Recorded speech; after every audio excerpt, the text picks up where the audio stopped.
Semangat pagi sahabat dunia tambang kita.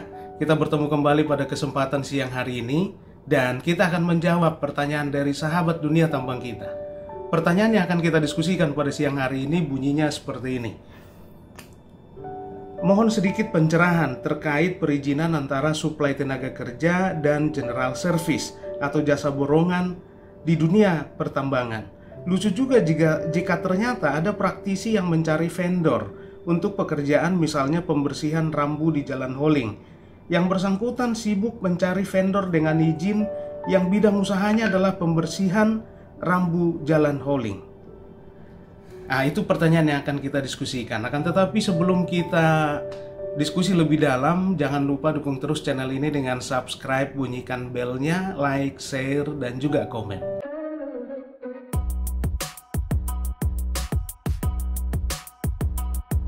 Sahabat dunia tambang kita, sebelum kita masuk ke esensi dari pertanyaan tadi, mari kita lihat dulu Permen SDM nomor 11 tahun 2018, tepatnya pasal 61 ayat 1 huruf L, V, dan X. Di huruf L dijelaskan kewajiban pemegang IUP harus melakukan program pemberdayaan dan pengembangan masyarakat. Kemudian di huruf V dijelaskan di sana bahwa pemegang IUP harus mengutamakan tenaga kerja setempat, kemudian pemanfaatan barang dan jasa dalam negeri. Betul, memang sesuai kompetensinya. Artinya kalau tenaga kerja setempat belum memenuhi kualifikasi yang kita butuhkan, maka kita boleh merekrut tenaga kerja dari luar daerah. Setempat di sini apa batasannya? Tidak ada definisi setempat sahabat dunia tambang kita. Nah, akan tetapi mari kita mulai dari yang terdekat. Kalau kita sebut misalnya ring 1 itu adalah desa, kecamatan ring 2, dan seterusnya ring 3, ring 4, dan seterusnya. Mari kita mulai dari yang terdekat. Kalau belum memenuhi kualifikasi tenaga kerja yang terdekat ini, boleh kita pilih dari yang lebih jauh. Bahkan secara nasional juga bisa kita rekrut. Akan tetapi, jangan cuek sahabat dunia tambang kita. Karena kewajiban pemegang IUP di huruf L tadi harus melakukan pengembangan dan pemberdayaan masyarakat. Maka kalau saat ini tenaga kerja setempat belum memenuhi kualifikasi yang kita butuhkan, maka harus kita didik, harus kita latih, supaya suatu saat mereka mampu mengisi atau sesuai dengan kualifikasi yang kita butuhkan. Nah, kemudian di huruf X di sana disebutkan bahwa kewajiban pemegang IUP harus mengikut sertakan pengusaha lokal. Kalau belum qualified, nah maka tidak harus selalu pekerjaan inti yang kita berikan sahabat dunia tambang kita. Pemegang IUP dapat memberikan pekerjaan-pekerjaan non-inti atau jasa non-inti kepada pengusaha lokal yang belum qualified tadi. Misalnya catering atau mengumpulkan sampah. Saya pikir tidak ada alasan belum kompeten dalam rangka mengumpulkan sampah atau mengangkut sampah ke tempat pembuangan misalnya. Nah, itu pasti bisa dilakukan oleh pengusaha lokal. Setidak kompetennya mereka. Setelah kita lihat pasal 61 Permen SDM nomor 11 tahun 2018, mari kita kembali ke esensi dari pertanyaan tadi sahabat dunia tambang kita. Di pertanyaan tadi misalnya ada sebuah pemegang IUP butuh jasa untuk membersihkan rambu-rambu sepanjang jalan hauling misalnya. Nah, karena rambu-rambu ini harus dibersihkan, karena kalau tidak tertutup debu, tidak kelihatan, maka tidak ada gunanya rambu itu ada di sana. Dalam rangka mencari kontraktor atau subkontraktor lokal untuk melakukan pembersihan rambu ini, pemegang IUP ini sangat strict dengan bunyi pekerjaannya, pembersihan rambu jalan. Maka mereka carilah perusahaan lokal yang memiliki izin untuk membersihkan rambu jalan. Nah, dan saya pikir tidak akan ketemu. Membersihkan rambu jalan adalah pekerjaan jasa non-inti. Artinya untuk bidangnya kita beracuan ke SIUP. Bidang yang ada di SIUP mengacu kepada KBLUI, Kodifikasi Bidang Lapangan Usaha Indonesia. Nah, dan saya pikir tidak semua bidang usaha bisa diakomodir, ya, bisa diakomodir di KBLI. Karena taruhlah bidang usaha yang ada di KBLI ribuan. Akan tetapi pekerjaan jenisnya bisa ratusan ribu, bisa jutaan.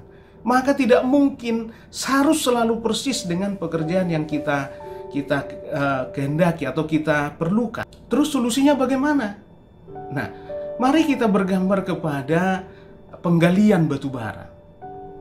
Sesuai dengan Undang-Undang Nomor 4 Tahun 2009 maupun di Permen 26 maupun di Permen 11 2018 bahwa penggalian batu bara tidak boleh dilaksanakan oleh kontraktor.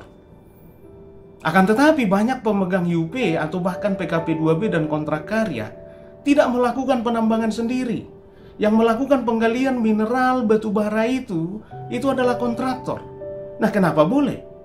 Nah, menjadi boleh karena kontraknya bukan penggalian batu bara, tapi kontraknya adalah penyewaan alat dan suplai tenaga kerja. Nah, maka hal yang sama untuk pemeliharaan atau misalnya pembersihan rambu jalan. Kalau kita tidak menemukan izin yang sama persis dan kemungkinan besar tidak akan sama, maka bisa kita lakukan skema seperti penggalian batu bara tadi. Maka kita minta perusahaan lokal atau perusahaan jasa lokal untuk mensuplai tenaga kerja ke pemegang IUP, kemudian tenaga kerja ini digunakan oleh pemegang IUP untuk membersihkan rambu sepanjang jalan. Nah, maka bedanya apa dengan kalau borongan misalnya atau perusahaan jasa yang melakukan pekerjaan itu? Nah, kalau borongan, perusahaan jasa yang membersihkan rambu jalan, maka kontraknya pembersihan rambu jalan. Akan tetapi kalau perusahaan hanya suplai tenaga kerja dan pemegang IUP yang memanfaatkan tenaga kerja ini, maka yang melakukan pembersihan rambu jalan bukan kontraktor, tapi pemegang IUP. Maka kontrak dengan perusahaan jasa lokal tadi hanya suplai tenaga kerja. Dan itu dimungkinkan. Taruhlah, atau misalnya kita ambil contoh yang mirip-mirip. Kalau kita lihat di lampiran 7 Kepmen 1796 tahun 2018, yaitu tentang bidang-bidang usaha inti, ada di sana di bidang nomor 4 yaitu konstruksi, dan di 4.18 di subbidang yang ke-18 itu membuat sistem penyaliran. Apa itu sistem penyaliran? Selokan termasuk di sana, sahabat dunia tambang kita. Maka membuat selokan saja itu butuh IUJP. Bukan hanya SIUP, IUJP. Nah, akan tetapi tidak ada perusahaan jasa lokal yang punya IUJP untuk pembuatan sistem penyaliran. Maka apakah kita tinggal diam? Kita tinggalkan perusahaan jasa lokal tadi? Hati-hati, ya. Kalau perusahaan jasa lokal tidak qualified secara kompetensi dan tidak memenuhi secara izin, maka kita tinggalkan mereka. Ingat, sahabat dunia tambang kita, ini nanti bom waktu. Karena perusahaan jasa lokal ini berasal dari masyarakat lokal yang pertama sekali merasakan dampak dari kehadiran kita, debunya dan sebagainya. Nah, kan tetapi kalau kita jadikan mereka jadi penonton dari awal kehadiran kita sampai mau tutup, nah, jangan harap sampai mau tutup. Sebelum tutup pun udah ditutup duluan kita nanti. Ya, mari kita lakukan kewajiban yang di pasal 61 Permen 11 tahun 2018 tadi di huruf L, melakukan pengembangan dan pemberdayaan masyarakat. Mari kita develop mereka supaya suatu saat mampu, supaya suatu saat memiliki perusahaan dengan IUJP pembuatan sistem penyaliran. Dan saat ini mereka belum punya IUJP, tetap mereka dapat kita pergunakan. Dengan cara apa? Sama seperti penggalian mineral dan batu bara tadi. Sebenarnya tidak boleh dilakukan oleh perusahaan jasa. Sama, sistem penyaliran tidak boleh dilakukan oleh perusahaan jasa kalau belum punya IUJP. Akan tetapi walaupun mereka belum memiliki IUJP, jasa mereka tetap dapat kita pergunakan. Dengan cara apa? Suplai tenaga kerja. Dan tenaga kerja yang mereka suplai inilah yang akan dimanfaatkan oleh pemegang IUP dalam pembuatan sistem penyaliran. Oh, mereka belum kompeten, mari kita didik. Toh juga cuman buat parit misalnya. Jadi seperti itu, sahabat dunia tambang kita. Ya, selalu ada solusi untuk tiap permasalahan. Ya, saran saya, kalau kita membuat suatu nama untuk sebuah pekerjaan, jangan terlalu kaku dengan nama itu. Kemudian Anda cari izin yang sesuai dengan nama itu. Jadi Anda harapkan izin yang menyesuaikan dengan nama pekerjaan yang Anda buat. Oh, tidak bisa. Tidak bisa begitu. Nah, maka mari kita lihat pekerjaannya apa. Ya. Sama seperti misalkan pemerintah dalam rangka sertifikasi pengawas operasional. Siapa itu pengawas operasional? Misalnya POP wajib buat siapa? Kita hanya menyebutkan di Permen 43 tahun 2016 orang yang sudah memiliki anak buah. Kita tidak sebut bahwa dia harus jabatannya group leader, foreman, supervisor. Tidak. Karena ada beberapa perusahaan yang tidak pakai istilah supervisor. Misalnya Freeport. Di sana ada foreman, gen 4, baru langsung superintendent. Kemudian gen sub. Tapi ada perusahaan yang tidak pakai istilah foreman, tapi istilah supervisor. Jadi jangan terlalu kaku dengan istilah. Kalau tadi istilah untuk jabatan, nah ini istilah untuk pekerjaan. Mari kita lihat pekerjaannya apa. Mari kita cari izinnya. Tidak ada yang memiliki izin yang sesuai. Mari kita cari solusinya supaya mereka tetap diutamakan, yaitu tenaga kerja setempat atau subkontraktor lokal. Dan bahkan tadi di huruf X, di pasal 61 Permen 11 tahun 2018, bahwa pemegang IUP wajib mengikut sertakan pengusaha lokal. Nah, saya pikir begitu sahabat dunia tambang kita. Ya, mari bijak melihat segala sesuatu. Ya.